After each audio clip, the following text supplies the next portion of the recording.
What can we learn about living the good life by studying the lives of Socrates and Alcibiades? Today, we tend to think about the good life in simple materialistic terms. Socrates and Alcibiades represent two vastly different views that both counter these ideas. Socrates pursued virtue and learning, while Alcibiades sought pleasure and success. Their respective experiences affect what we can see, what we should see when we look at what the best life is and how to live it. First, we can look at the lives they lived. Second, the work they accomplished. And third, the way they met their ends. First, the lives they lived. We should start off with their younger lives.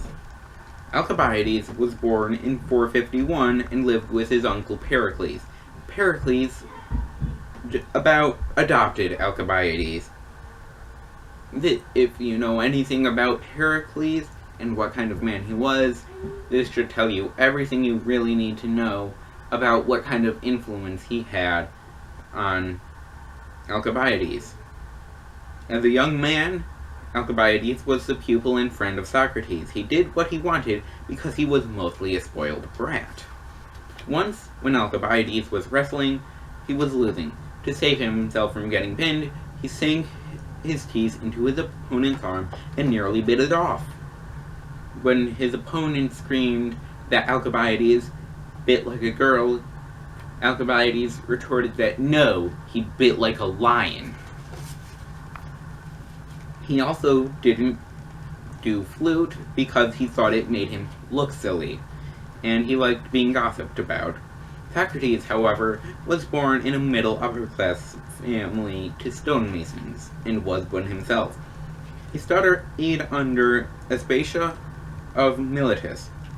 Their appearances were also vastly different.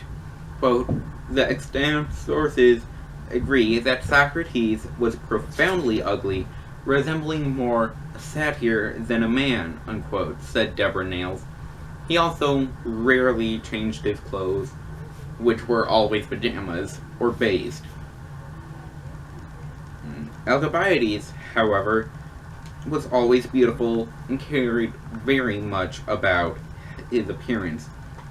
Their looks of ugly versus handsome showed that physical appearance gives a large influence on how people view you, whether or not we actually want to admit that we do. Let that be a deciding factor for us. Second, we can look at their careers. They both served in the military.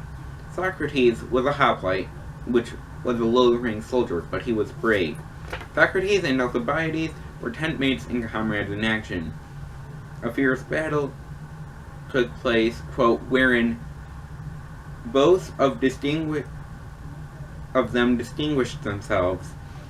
But when Alcibiades fell wounded, it was Socrates who stood over him and defended him, and with the most conspicuous bravery saved him, unquote, said Plutarch.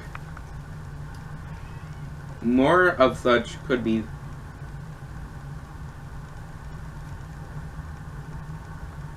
Alcibiades was a good soldier, but he used his rank and power to quickly advance to a general. These can also be seen. We can also learn more about them with their work and character in their careers.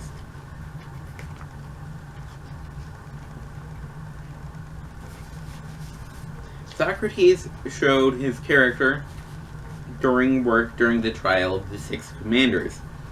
During year 406 BC, he worked as a member of the Athenian assembly. On the day that the assembly debated what should happen with generals at the Battle of Arenusae, who abandoned slain and survivors alike to pursue the navy, Socrates was the foreman of the assembly. The generals were seen as to have failed their basic duties, and people decided to give them capital punishment. But a member of Socrates' tribe responded by refusing to vote, and people threatened death for those who refused to condemn those protecting the generals.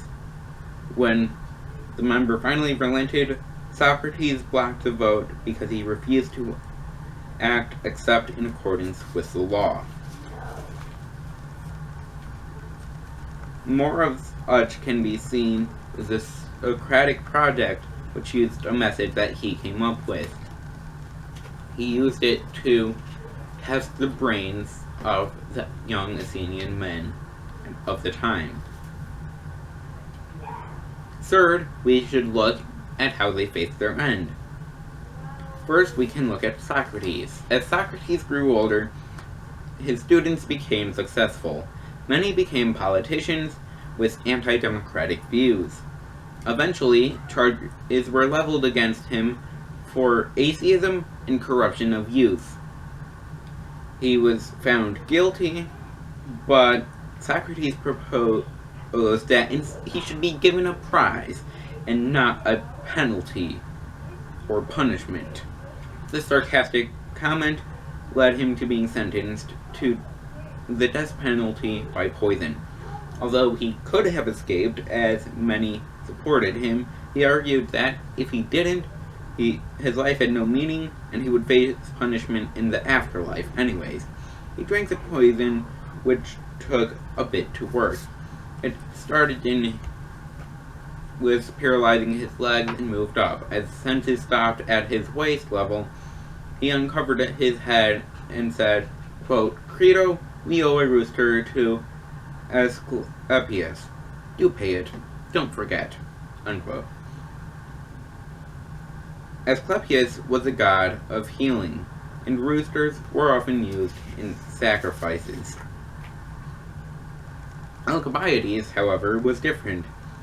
His charm and political and military abilities gave him good advantage in his life. However, he used these for his own gain, as he was always selfish. His lack of discipline certainly didn't help Socrates' charges of corrupting the youth. His final years were a roller coaster. Figuratively, of course. He fled from Sparta to Persia. With Tissaphernes, a Persian soldier and statesman, he defected and made his way back to Athens. Then he went willingly into exile. In 403, Athens waged a final naval battle that Alcibiades advised against. So when it failed, they did the only logical thing: blame Alcibiades. So Alcibiades fled back to Persia, but as Athens found him at his house, surrounded him, and killed Alcibiades. So, through the lives they lived, the work they accomplished, and the way they met their ends, Socrates and Alcibiades had vastly different views on the good life, but both were far more complex than simple materialistic views, and both accomplished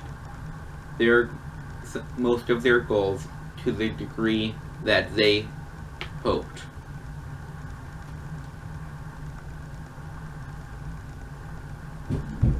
Socrates showed virtue in learning, and Alcibiades found plenty of pleasure and success in his life. These tell us much about what the best life is and how we can live it. Thank you.